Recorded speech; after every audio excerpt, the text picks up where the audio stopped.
everybody, Martin Tyler along with Andy Gray here. Welcome to the game today. Our match today, Barcelona versus Manchester United. What do you think of these two teams? Well, form-wise, pretty even, ability-wise, pretty even. And the referee today is Christopher Frolander.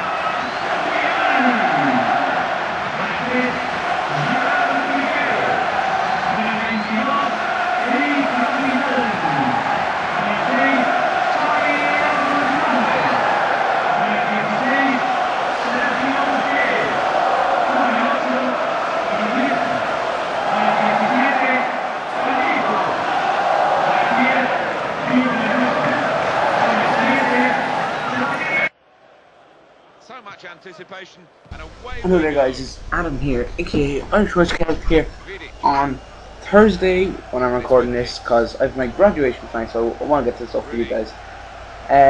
This weekend is the Champions League final at Wembley, and Manchester United will be playing Barcelona. So what I thought I'd do is I would put Manchester United playing Barcelona at Wembley on FIFA, on Legendary. I stuck on Foreman's half for the sake of the length of the video, and basically see what happens, see what FIFA thinks is going to be the result. I didn't really play around with the lineups, I just left them as they are, and I'm going to give you my opinions of the video or of the match and stuff while this is being played. So, oh yeah, basically on a side note as well, I've ordered my PVR, so this is probably going to be one of the last few, it probably would be, I might have one more, but it's probably the last standard definition video, because you guys obviously love your HD, and everyone can afford HD in everyone else's eyes. But yeah, so I've ordered. So we're gonna get going with the HD now. Into the game. Now, you may or you may not know that I'm a kind of avid Manchester United fan. I look at all their games. I've been over at Old Trafford a couple of times, seen them play, and obviously I'm pretty happy. I think it's a good season overall. This isn't the best team that we've ever had, but it's not the worst. This year, obviously, Hernandez has just been a sensation from my eyes. When by like 7 million by the season has to be, especially when you compare 7 million with the 7 million played for Bebe. But yeah, Hernandez I reckon will start in the final. Hopefully he'll start up front with Rooney, because them two play really well together. Now in midfield for Manchester United, I don't reckon Scholes will play, because Scholes played the full game the other night, so I don't think he'll play. Owen won't play a part, or Owen striker, sorry about that. But I reckon Alex Ferguson likes playing Park in the big game, so I reckon Park will play out in the wing, because Park tracks back, and that's what he does. And Fergie likes them kind of players, so he'll play one wing, and I think Nani will kind of be like the kind of counter opposite to that on the other wing, playing as the kind of attacking role. And then in central midfielders, I think you're going to be looking at Fletcher, and Anderson is who I reckon he'll go with. He could obviously go for Giggs, I don't know. Giggs might be a bit knackered after his recent activities with Imogen. Who can imagine? Or whatever the joke is going around. But yeah, I reckon he'll probably play him. He'll probably just leave Giggsy on the bench and play Anderson and Fletcher, because you want kind of youth and a bit of pace to get at that Barcelona midfield. So that's what I'm going to get into Barcelona now. Like I just said there, you need pace and that to get into the Barcelona midfield. Obviously Barcelona have a world-class midfield of Xavi and Iniesta, who pass the ball for days. The two of them, they can pick a pass as well from anywhere on the pitch. And then you have that kind of attacking kind of flair and passing kind of. Then Sergio Busquets in there as well with his kind of tough tackling, kind of more English style football, if you know what I mean. And he does that, kind of works well for them. They always play their 4-4-3-3. United, I reckon, probably go with the 4-4-2 or either 4-4-1-1, something like that. But yeah, Barcelona obviously they have the three midfield, them three, and then up front the troublesome trio, as I like to call them, of Messi, Pedro, and David Villa. Now everyone knows about Messi, world class player, absolute world class player. He is no, everyone says, oh, he's world class, he can't head the ball. Yeah, 2 years ago in the final against United he proved that wrong. He's got a class header against United. He's a world class player, Messi is. Then obviously, but you can't look like people, like when they think of Barcelona they think of Messi, but then you have to look around him. Who's beside Messi? David Villa, who World Cup top scorer, he was top scorer in the last European Championships as well. Quality player, always bags of the goals. I really rate David Villa. He's a top class player in my eyes. So yeah, I would be looking out for David Villa if I was Man United. And Pedro on the other wing. Pedro is a good little kind of silky player, but little really does. I know Leo's good, but I don't find Pedro as effective as Leo Messi. He's still a decent player, don't get me wrong, but not as effective. Now Barcelona defence, that's where Barcelona let themselves down. I think, in my opinion. Defence, obviously they haven't goals. Victor Valdez. Now Valdez, he has improved over the last couple of years, but again, for a team like Barcelona, I think they should be looking more higher drawer for a keeper. Like he can do. Oh, and Barcelona have just won a penalty in the game. Leo Messi, I think, won it. Let's just have a look and see what's going to happen now with this. So Leo Messi running up for the shot. Messi versus Van der Sar. Ooh, and Messi sticks it in the corner. 1-0 to Barcelona. 45 minutes in, and Messi's broken the deadlock. So yeah, that's FIFA. That's not on FIFA. Hopefully that won't be happening in real life. But as I was saying, Victor Valdez, I think that is a weak point to their defence if you get at them. Now at their defence, obviously they have PK, who everyone at Manchester United know all about him because he was at Man United for a couple of years. He is a quality player, kind of got a good little silky touch in him.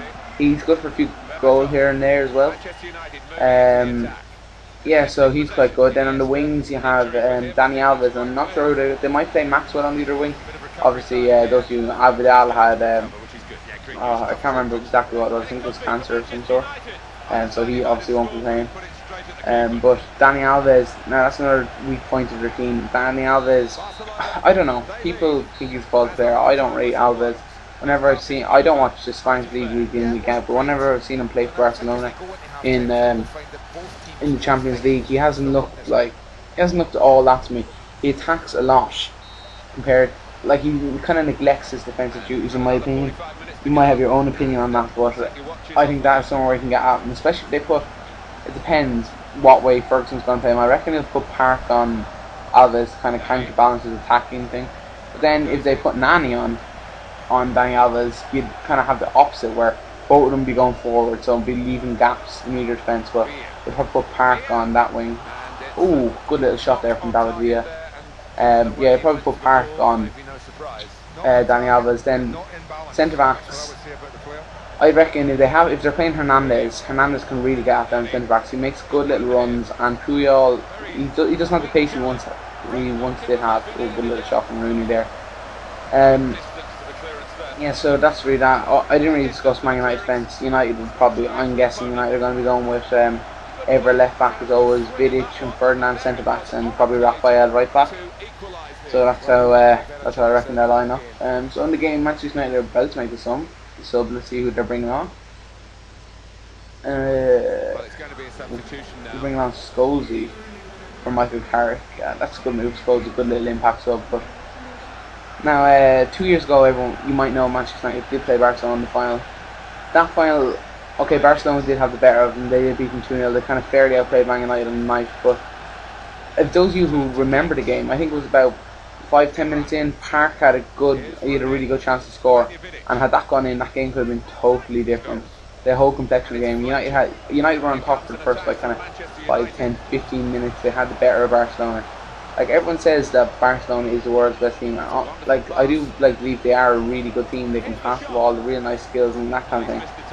But they can be got at for anyone. Like they're not invincible. They can be beaten. Like Real Madrid beat them in the Copa del Rey final, so it's not impossible. And Madrid as well, they don't have the best defence, so it is possible. In the game here, Mascherano and Park coming on, but that's another option for Barcelona as well. Mascherano, I don't know if they will play Mascherano ahead of Busquets. That'll be called by Guardiola. That'll be up to him on the night. But personally, I think, I don't know, both of them, they're similar players, two CDMs. They can't really, like, they're not known for their passing ability, let's be honest. They're just in there get at the opposition essentially. So yeah, like I was saying, 2 years ago Barcelona, they did kind of outplay Man United. I reckon Ferguson and Co Fergie really got his tactics wrong that night. I'm not gonna lie, he didn't really kind of handle the attacking threat, and he just got it totally wrong. But then again, the year before that, in Champions League final or in the semis, United Barca, we beat them over 2 legs. No one ever said anyone could beat Barca over 2 legs. And yet United did it from that post score, won the strike. And I do think if, like, don't get me wrong, I'm not just saying, oh, Man United, we're going to do it. Barcelona do have a really good chance as well, but obviously they're bookies' favourites. I think they're evens at the moment. Barca, I think, and United are something like 11-4. But I think this is going to be a really close game. It's going to take something special to break the deadlock. You're going to need an individual piece of magic from a Nani, from a Messi, from anyone. Basically, it's going to take an individual. This isn't going to be like just a really open game. You're going to take something special. More subs coming on in this game. A lot of subs. So, managers wise, Guardiola I think is a quality manager. He's only a young guy, but he's delivered for Barcelona. I think the silver has not stopped coming in ever since Guardiola has come in. Players believe in the manager. But same can be said for Ferguson at United. They've always believed in Ferguson. He's been there nearly 30 years now at this stage. But like he does instill a lot of confidence. In my opinion, the world's best manager. So world's best manager versus world's best team. That this should be an interesting game. Personally, my heart says United, my head says Barcelona. I reckon whatever the score will be, it will go into extra time. I don't think this will be finished in 90 minutes. Yeah, definitely going to go in extra time. I do think if United start with Hernandez and Rooney up front, that would cause a lot of trouble for Barcelona. Typical post-goals challenge there, by the way. But yeah, they start with Hernandez and Rooney, because Hernandez and Rooney, they're them kind of like they're making runs, they're kind of fast moving players, and I don't reckon Puyol will be able to deal with them. Like again, like since he's older, he has to be better, kind of reading. He has to read the game better, but his pace needs to match up to like that kind of basically. His reading counterbalances his losing pace, but yeah. So hopefully, like I said, my heart says United. I really want United to, because they have had a good season. A lot of people said this hasn't been a good Manchester United side. I'm not gonna lie, they haven't been the best Manchester United side. Obviously, like if you look at when we played Barcelona 2 years ago, we had no, we didn't have Tevez in that final, but even the year before that one, last time we won it, we had Tevez and we had Ronaldo. Well, we have kind of brought in some players. Like I said, Hernandez earlier, he's a real. I really rate Hernandez, top quality player. 20 goals in his debut season in England. Not many players can do that, but Hernandez has done it. So that is a really good goal return. Kind of other kind of standout notes. Nani. Now, Nani, I don't know what kind of game Nani's gonna have. With Nani, you either get the good Nani or the bad Nani, and it's hard to know. So hopefully his skills will go from his stop moaning on the ground and play his football like I know he can. And basically he's going to be kind of stand up there for United. Like he has become a really important player for United this season, so it'll be really important if they are to win this final. So this kind of video is coming to wrap, guys. Thanks for watching. Barcelona won this final 1-0 in with a Leo Messi penalty. I think it will be a 1-0 kind of game in the actual final itself. I'm gonna call it. It's a really hard one to call, guys. But I'm gonna call it 2-1 to United. Post your comments in the section below who you think is gonna win, what the eventual score is gonna be, and that's the final goal from Leo.